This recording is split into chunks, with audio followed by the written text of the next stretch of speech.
Is Tokita Ohma gonna die again? Will Kuroki Gensai make his grand return? Is Shen Wulong truly unbeatable? Tokita Ohma is a clone of him.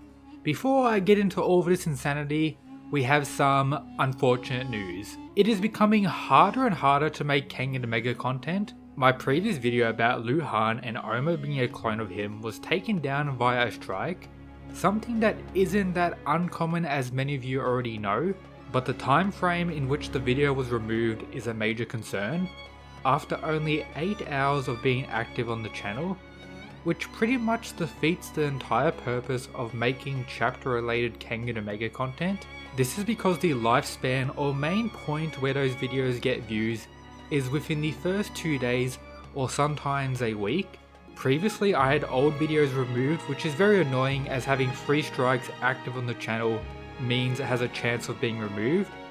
But since I've won every single appeal I've done on this channel, hundreds at this point, it isn't really that much of a problem, just a 2-week wait until the video comes back. But if the instant removal of content continues, I can't spend a good chunk of my day making these videos for them to be removed within that same day. So we'll see what happens with today's video to decide on the future of Kengan Omega content on the Mysterious Weeb YouTube channel. Alright boys, so the biggest question we have is, as Yamashita mentioned, why are the worms so hung up on Tokita Ohma and Kuroki, claiming that even if they did implant their memories in their clones, it's not like it will make them young again, so why this obsession? A big mystery in the story that hasn't fully been explained, but when it comes to the connection between them all, this is pretty much how it works, beginning with this guy. So it's already confirmed that he's a clone of the connector. This means he's either a clone of the current connector, Shen Wulong, or he's a clone of the previous connector, the one we got to see in the flashback taking out Gaimikaku's grandfather, and that both Luhan and Wulong are clones of this guy. Then when it comes to the main characters in Kengan Omega, Ryuki is the clone of Wulong, who confirmed right before killing Gaimikaku that Ohma is not a clone of him, which means 99% possibility this is the person Ohma is a clone of, Shen Luhan, which explains why Ohma and Roki have pretty much the same genes, because they're both clones of people who are pretty much clones of another person, meaning they're all connected once again. I hope this explanation helped everyone understand what's currently going on. So we just saw Wulong take out everyone, and then yarn to say the following. Maybe some of you are thinking something like this: what if we had Kano Igito, or what if Kure Ryan was here? Could Lo Long have taken him? Pretty much talking to the fandom as well, if I'm being honest, saying that no one is going to be able to take on the likes of Shen Wulong.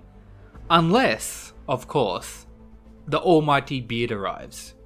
Of course, I'm also just joking at this point. The way Shen Wulong dealt with everyone, not even the beard will be able to deal with him at this point. But I think it would be kind of funny if he does show up and we finally get Kuroki's chance to shine. Why he's been saying he's green because he's been preparing for a monster like this. Imagine the insanity within the community if that actually happened. 200 plus chapters of Kengan Omega waiting for something from Kuroki, and he ends up fighting Shen Wulong. But the major thing regarding the future of the story is Nogi pretty much says we're gonna have a Kengan match, as that's how Kengan runs. The Kengan matches decides the outcome of various exchanges, and I think the worm are probably going to accept this, and I wonder how the Kengan matches per se are actually going to go down. For example, is it just going to be one fighter versus Wulong, for example, Ohma versus Wulong, where we could have the end of Ohma trying to sacrifice himself to take out Wulong or something crazy like that? Or maybe we're going to have multiple Kengan matches, for example, one fighter for each of the head of the worms, including Luhan. As such, this begs the question of how strong Luhan actually is. Earlier in the story, Yarn referred to him as one of the top officers of the connector, meaning he's not on the same level as Wulong. This is also kinda backed up by some implications in a recent chapter. When Wulong was taking out everyone, we get this claim: Shen Wulong's stride was far more masterful than Luhan's would ever be. With this subtle panel here, it's pretty much saying, yes, Luhan is strong, he's on the same level as these other top Weeb members, but compared to Shen Wulong, he isn't really that guy. Very strong, but this guy once again reinstated as above everyone else, no one is even close. I think that was the whole purpose of all these chapters. For example, we had Tarashi actually perceive him, which is kinda crazy, but taken out with ease. We had Misasa, the other previous Fang personal bodyguard of Metsudo, Kure Hollis, one of the other captains part of the bodyguards, all get low diffed with weapons, no chance whatsoever. Ohma was able to perceive him, but was just left stunned with this face as well, which brings us back to the Kengan matches. No one has a chance against Wulong, that's very clear.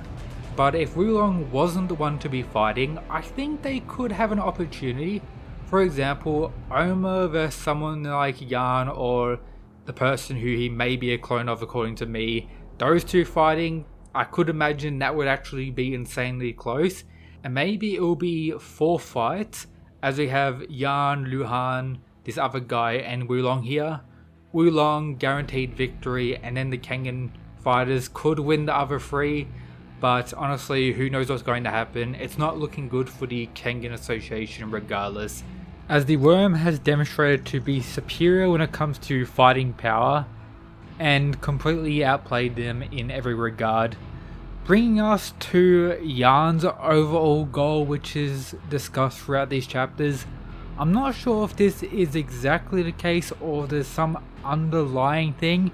Of course, the true goal of the Worm needs to be explored even more, and this may be connected to, once again, Ohma and Roki, as we don't really have a full understanding currently. So a lot of mysteries we're still waiting to be revealed. But there's also one thing to mention as well. Our boy Joji is looking for his friend Jackie Lee, so him showing up and also being a part of the fights could be pretty interesting. Someone regarded as top tier in the prequel manga to Kengan Ashura, Fist of the Seeker. Currently in the story regarded as the pinnacle of Rokushin karate. The uncle of our protagonist for Kengan Omega, Koga, who is nowhere to be seen, and I wonder how we're really going to change back to Koga and Ryuki's story considering all of this is going on, because they're not really just going to take out Wulong, especially Joji or Ohma or anyone like that.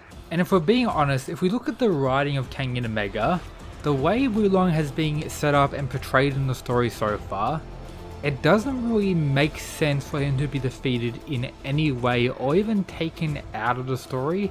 It just wouldn't really make logical sense on a writing level, so I don't know how Sandovich is going to twist this around and push the story forward. We'll have to wait and see.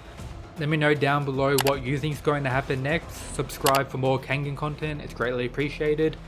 Shout out to these Patreon mad lads, join the Discord. That's it guys, peace.